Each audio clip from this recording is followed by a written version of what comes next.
Hello, everyone. It's about 3:25 on a Sunday afternoon, and I will be traveling next week. So I wanted to place some trades tomorrow morning, and let's get to it.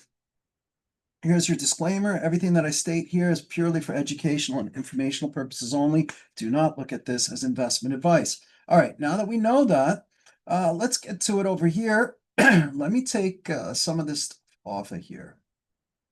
I'm looking at this VIX over here, and this VIX looks pretty solidly low.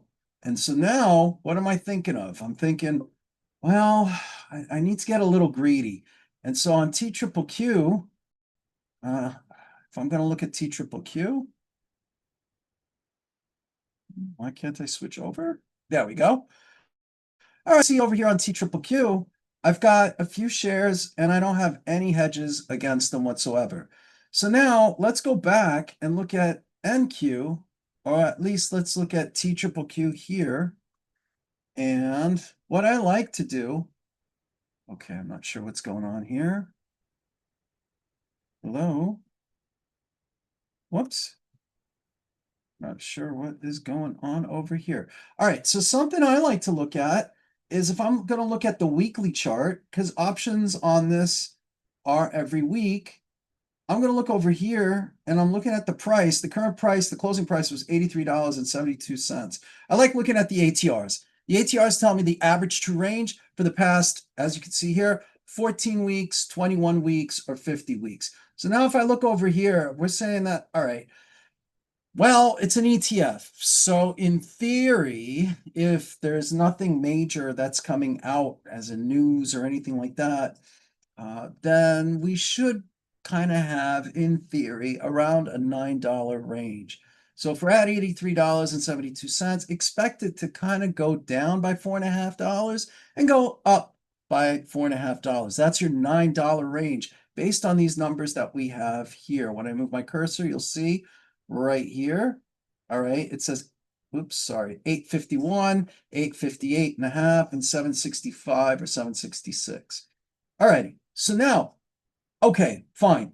If I look at $4 and I guess $4.30 in either direction, $83.72 plus 30 cents would get me to 84.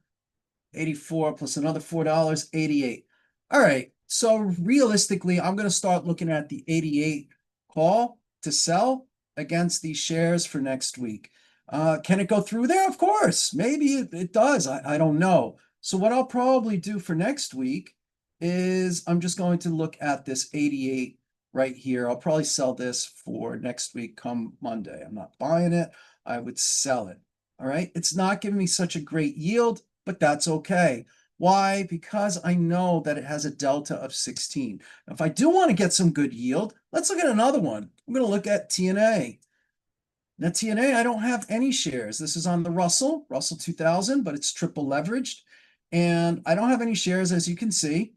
Got nothing here. So now I'm going to go over here and I'm going to look at the tool that I have. I've got TNA. I'm going to put a put. I'm going to sell a put, hopefully. And look, I like to look at a 25% chance of something happening. So again, I'm always anchored in. Anytime I use the limit order, as soon as that limit order would get executed, the shares would just drop, the value of the shares would drop even further. So for me, let me sell some out of the money puts instead, get a little money out of it as well. If it drops all the way down there, I'm comfortable buying those shares at that discounted, well, not necessarily discounted, but that price that it's gone down to. So if I'm going to look at this, I'm going to say that there's a 25% chance of owning these shares. I want to make 1% off of the yield. Okay. And I'm going to keep the bid-ask spread kind of wide, 25 cents. Why? Because the markets are closed. So I want to see if I can find something. All right. The VIX is low, so chances are the best candidate is going to be for next week.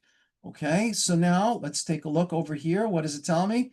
Okay, sell the 34 for next week. It's giving me a 1.98 weekly yield. But remember, this is a weekly yield per 7 days, for 7 days.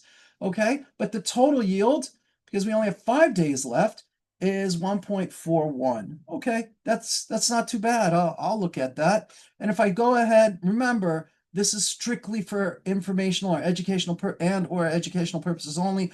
This delta calculation is an estimation.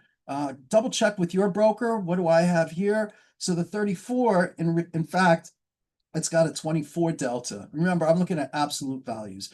So 24%, and over here, it said that it was a 22%. Right now, that is the best trade candidate. If I look at the expected utility yield as well, it's probably the highest one as well. And yep. Oh, this one's pretty high. Oh, let's look at the expected weekly yield. We want to compare apples to apples. So we're not looking at the expected utility yield because this one looks a lot higher than this one. But this one, I guarantee you, is going to be a much later date for expiration. Am I right? Yes.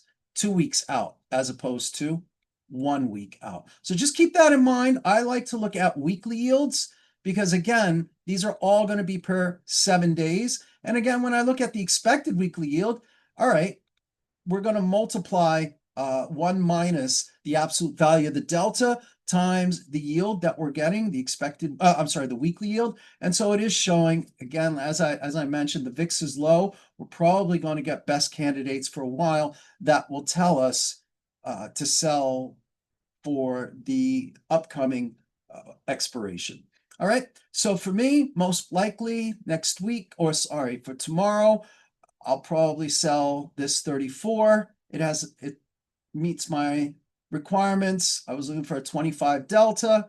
Okay, a 1 in 4 chance of owning these shares by the end of the week, no problem. And it's giving me over a 1% weekly yield, again, per 7 days. So that's what I'm probably going to do for next week. But that's just me. If that's not good enough for you, that's fine too. You can always fine tune this. Maybe you want to look out maybe 1 standard deviation away. So then let's look at a 14 delta. I don't know if you'll be able to find 1%, but well, if you did, it would have given it to you, but I don't think it will. It'll give me, well, I'll be. We'll take a look at that.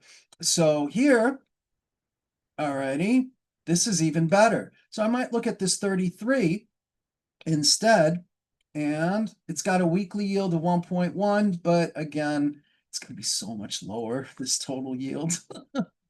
But this one's not too shabby. I'm surprised it didn't show up. Maybe it did show up, but it probably didn't show up as one of the top 2 or 3 candidates that I probably just missed. So if you want to just pause the video and go back, maybe it's there.